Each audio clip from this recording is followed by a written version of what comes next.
So welcome my English book MEB একটু gap ছিল আমাদের কারণ অনেকগুলো লেসন তো হয়ে গেছে, এটা লাস্টের দিকে লেসন। আজকে যেটা আমাদের হবে সেটা হচ্ছে lesson 11 midnight express. It's very interesting story, so all of you love the listening story of ghost. Okay, so it's a ghost story. কিছু সেন্সেশনাল ইনসিডেন্টস এখানে হবে যেটা তোমরা দেখতে পাবে। হ্যাঁ, তো চলো শুরু করি গল্পটা কি আছে। It was a battered old book bound in red leather. Battered means জরাজীর্ণ, অনেকটা পুরানো হয়ে গেছে, সেটা battered বলি আমরা। So it was the battered old book bound in red leather. When Mortimer was 12 years old, he found the book in his father's library. So when he was 12 years old, he found that book was in his father's library. When the rest of his large old house was covered in darkness, he took the book to his bedroom to read by candlelight. So all of the family members of that boy, when sounds in sleep, then he go and take this book from library, okay, and began to read at candlelight. Why it's candlelight? Because no one can see that the other light is switch on, or okay, so no one can notice that the boy is reading a storybook. That's why actually his father warned him. Okay, in original story his father warned him not to take this book from that library. Actually this book was in the upper shelf of that library, not in the lower shelf. And these books are those books which are upper shelf. The fathers warned that boy that you not to take any of those books from that upper shelf. But যেটা তোমাদের নিষেধ করা হয় সেটার ব্যাপারে কি থাকে, আমাদের কিউরিওসিটি বেশি থাকে। এটারও তাই হয়েছে মর্টাইমারের, সে তার কিউরিওসিটি ইজ ভেরি হাই হয়ে গেছে। সে সবসময় চেষ্টা করছে যে কি করে আমি ওই আপার সেলফ থেকে বইগুলোকে বের করে নিয়ে আসবো। তার জন্য সে লুকিয়ে চুরিয়ে এইভাবে জিনিসটাকে করছে। Okay, and was covered in darkness. He took the book to his bedroom to read by candlelight. The clock ticked in the hall below and she rode outside. Tick tick ঘন্টা, মানে যে ওয়াচ টাওয়ারটা আছে বা ক্লকটা যেটা আছে তার tick tick শব্দ হচ্ছে, বাইরে সমুদ্রের গর্জন শুনতে পাওয়া যাচ্ছে। Mortimer was fascinated by the battered old book. Fascinated means প্রচণ্ড রকমভাবে আকৃষ্ট হওয়া। He was very much fascinated by the old book. Okay, it contained a story called the Midnight Express. যে গল্পটা ছিল কি ছিল? Midnight Express. There was an illustration on page 50 which threatened him for some unknown reason. ওই 50 নম্বর পাতা পর্যন্তই সে পড়তে পারতো, তারপরে আর পড়তে পারতো কেন? ওই 50 নম্বর পাতাতে একটা ছবি ছিল, and it's always threatened him, তাকে খুব ভয় পাওয়াতো। The illustration showed an empty railway platform at, এখানে একটু বলে নিই, এখানে যে গল্পটা অরিজিনালে আছে যে সে যতবারই ওই 50তম পাতাতে গেছে না, ওই ছবিটা দেখে সে ভয় পেয়ে যেত এবং সে রাত্রে একা একা পড়তো। হ্যাঁ, when he reads that story he was so alone on that room. ওকে, এবং সে খুব ঘুম পেয়ে যেত, তারপর সে ঘুমিয়ে পড়তো। এই যে ঘুমিয়ে যে পড়লো, পরের দিন কিন্তু যতটা পর্যন্ত সে পড়েছিল সে সব ভুলে যেত। তো আবার যখন সে পড়তে শুরু করতো, he have to read from the very beginning, সে আবার শুরু থেকে শুরু করতে হতো। আবার ঠিক পড়তে পড়তে পড়তে পড়তে যখন 50 নম্বর পাতাতে আসতো, and when he looked that illustration he was frightened and threatened, so he closed these books and fall asleep. আবার ঘুমিয়ে পড়তো। তার ফলে ওই মানে পেজ নাম্বার 50-র পর থেকে তার আর পড়া হয়ে ওঠেনি। এবার পরের দিকে আবার কি করেছিল জানো তো, যাতে ওই 50 নম্বর পাতাটা দেখতে না হয় সে দুটো পিন নিয়ে পাতাগুলোকে জুড়ে দিয়েছিল। আমরা করি না যে পাতাগুলো আমরা দেখতে না চাই আমরা কি করি, একটা স্টেপল করে দিই, কিন্তু যখনই পাতাটা উল্টানো হবে যেন পুরোটাই উল্টে যায় যাতে কেউ দেখতে না পায়। ঠিক একই রকমভাবে সেও কিন্তু করেছিল মর্টাইমার। সো কি ছবিটা ছিল? The illustration showed an empty railway platform at night lit by a dull yellow lamp. A single man stood under the lamp. মানে একটা রেলওয়ে প্ল্যাটফর্ম রাত্রিবেলা ডাল ইয়েলো ল্যাম্প, একটা মৃদু একটা আলো। A single man stood under the lamp, ওই ল্যাম্পটার নিচে একটা লোক দাঁড়িয়ে আছে। His face turn toward the black mouth of tunnel, টানেলের ঠিক দিকে মুখ করে আছে। Mortimer never read beyond page 50। আমি তোমাদের বলেই দিয়েছি ব্যাপারটা কি, কেন সে পড়তে পারতো না। সো মেনি ইয়ার্স পাস্ট, এরপরে অনেকটা সময় কেটে গেছে। আফটার দ্যাট, এই ঘটনার পর, Mortimer was now a young man, তখন সে ছিল child, now he is young man. One day around midnight he was waiting for a train in a dark empty junction, একটা ফাঁকা জাংশনে সে ওয়েট করছিল একটা ট্রেনের জন্য। ঠিক এই রাত্রি, অনেক রাত, গভীর রাত। তখন কি ঘটনাটা ঘটলো দেখো এবার। দেয়ার ওয়াজ আ সিঙ্গল ডাল ল্যাম্প গ্লোয়িং, যেখানে সে ওয়েট করছিল একটা মাত্র বাল্ব, খুব মৃদু আলোর বাল্ব জ্বলছিল। Mortimer in the lamp light suddenly noticed a dark and solitary figure he knew, হঠাৎ সে লক্ষ্য করলো অন্ধকারের মধ্যে একটা খুব একাকী ছবি, সলিটারি লোনলি ছবি, সেটা সে জানতো বা তার পরিচিতি, পূর্বে পরিচিত ছিল, সেরকম একটা ছবি সে যেন দেখতে পেল। It was seen on page 50 of his book in his childhood, সে ছোটোবেলায় 50তম পাতায় যে ছবিটা দেখেছিল তার মনে পড়ে গেল। কারণ আমাদের ছোটোবেলায় কোনো একটা ইনসিডেন্ট যেটা খুব রিমার্কেবল ইনসিডেন্ট হয়, আমরা সেটা ভুলি না, বড় হয়ে গেলেও ভুলি না। তো এই ঘটনা তাই, কারণ কি, সে 55 পাতার পর তো খুব ভয় পেত, তো এই ছবিটা তার মনের মধ্যে রয়ে গিয়েছিল। হি can't forget it. Okay, so when he notice that picture on the platform, he easily remembered his childhood story on the book of Midnight Express, page number 50. এটাই হলো ঘটনা।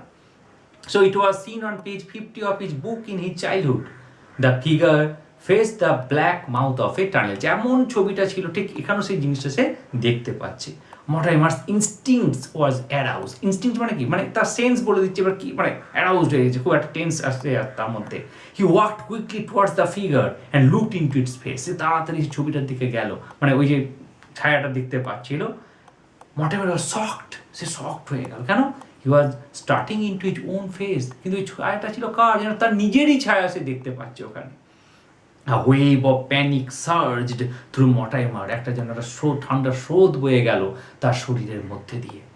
He turned, gasped and broke into wild run. Say turn back করলো এবং মানে প্রচণ্ড জোরে ছোটার জন্য, সেই জন্য একদম আমরা যখন প্রচণ্ড হাঁপিয়ে যাই বা খুব করে দম নিতে পারি, আমরা কী করি, নিঃশ্বাস নিয়ে হাঁ করে যায়, ঠিক gasped and broke into wild run, সে একদম মুহূর্তে ছুটে চলে যাওয়ার চেষ্টা করছে ওখান থেকে। He stumbled out of the platform and rush down a moonlit road, সে প্ল্যাটফর্ম থেকে হোঁচট খেতে খেতে স্টাম্বল ডাউন, হোঁচট খেতে খেতে একদম মুনলিট রোড, একদম পূর্ণিমা রাত্রের রাস্তায় সে পৌঁছালো। He could hear the echo of his own footsteps behind him. সে তার পিছনে যে তারই পায়ের পদধ্বনি শুনতে পেতে শুরু করলো।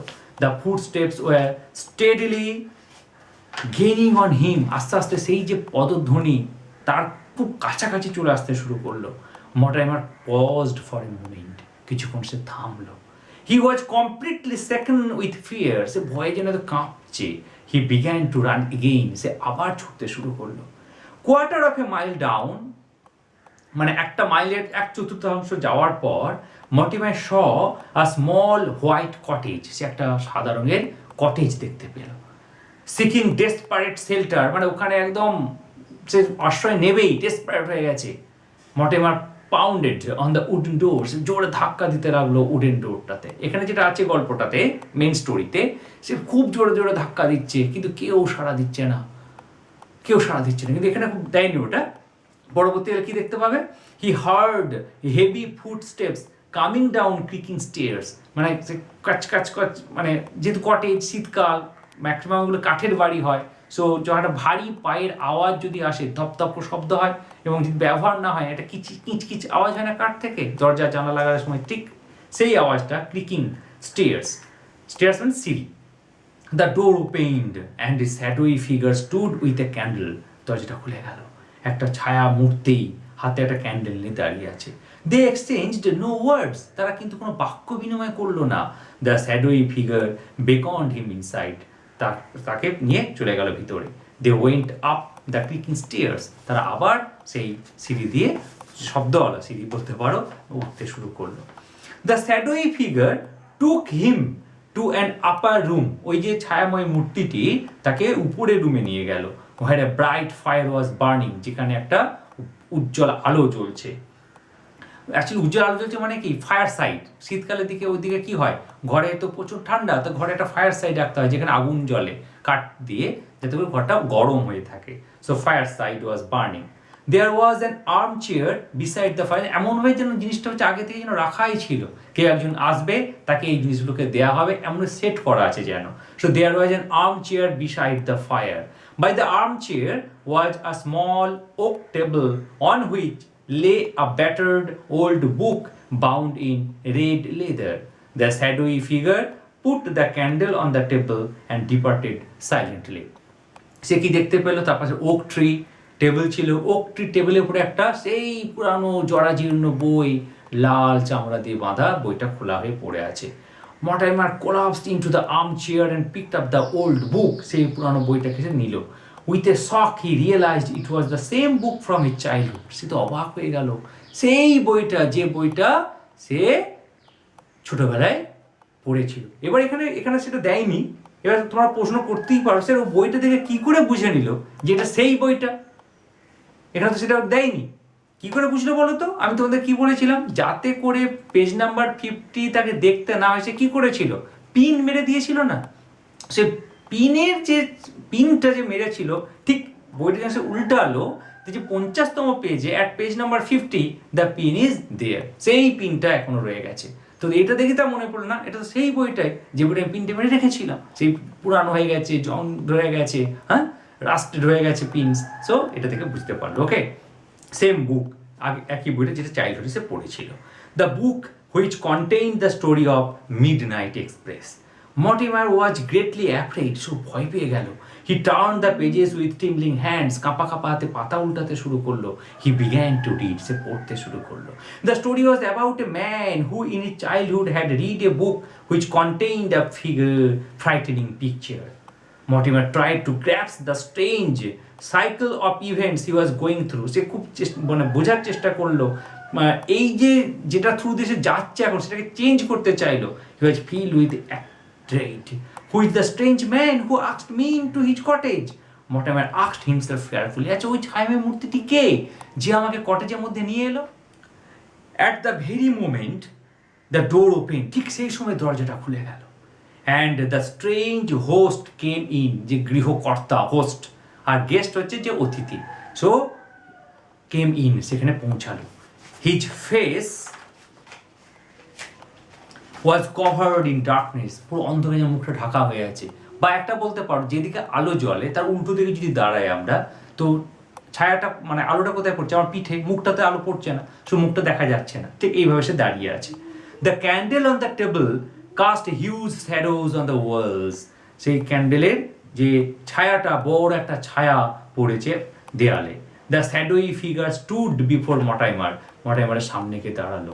স্লোলি হি এজড ফরওয়ার্ড, তার মুখটা আস্তে করে মর্টিমারের দিকে ঘোরালো। Mortimer sitting on the armchair felt a chill run up his spine, যখনই সে ছবিটার দিকে তাকালো, মুখটার দিকে তাকালো, ওই ছায়াময় একটা ঠান্ডা স্রোত তার স্পাইন মানে একদম মেরুদণ্ড দিয়ে বয়ে গেল। He looked up into the face of the shadowy figure, সে তাকালো শ্যাডোই ফিগারের মুখটার দিকে। Mortimer realised he was looking at himself, আরে এটা তো আমি। The clock ticked in the hall below and sea roared outside, ঠিক সেই সময়ে ঘড়ির কাঁটা শব্দ শুনতে পাচ্ছে, বাইরে সমুদ্রের গর্জন। দ্য ক্যান্ডেল লাইট ফ্লিকার্ড, গ্লোড আনস্টেডিলি, দপদপ করতে শুরু করলো ক্যান্ডেল লাইটটা। The old battered book bound in red leather lay open on the table, ঠিক সেই সময় দেখাচ্ছে সেই জরাজীর্ণ বইটি খোলা হয়ে পড়ে আছে। আরও যেটা আছে অ্যাকচুয়ালি, এবার সে আরও পরের পাতাটা পড়তে শুরু করবে, যে তাহলে এত মধ্যে পড়েছিল, তারপর তো জানেন নিশ্চয়ই তাহলে আরও কিছু একটা ঘটনা ঘটবে যেটা সে পেয়ে যাবে। এবার সে নিজে ওই ছায়াময়ের মূর্তির সঙ্গে মারামারি করতে যাবে। তা আলটিমেটলি কার সঙ্গে মারামারি করছে, নিজের সাথেই মারামারি করছে, ছায়া তো নেই এখানে কিছু, তো আলটিমেটলি সে মারা যাবে। তো এই হচ্ছে ব্যাপারটা। তো it's very interesting story, okay. So আশা করি তোমাদের ব্যাপারটা বুঝতে পেরেছো এবং ভালো লেগেছে গল্পটা। এবং এর পরের যে পার্টটা আমি তোমাদের যেটা আগেও করেছি, যে ফার্স্ট পার্টে আমরা পুরোটা এক্সপ্লানেশন করি অ্যান্ড সেকেন্ড পার্টে আমরা কোয়েশ্চেন আনসারগুলোকে নিয়ে আলোচনা করি। ওকে, সো আনটিল দেন সবাই ভালো থেকো, থ্যাংক ইউ।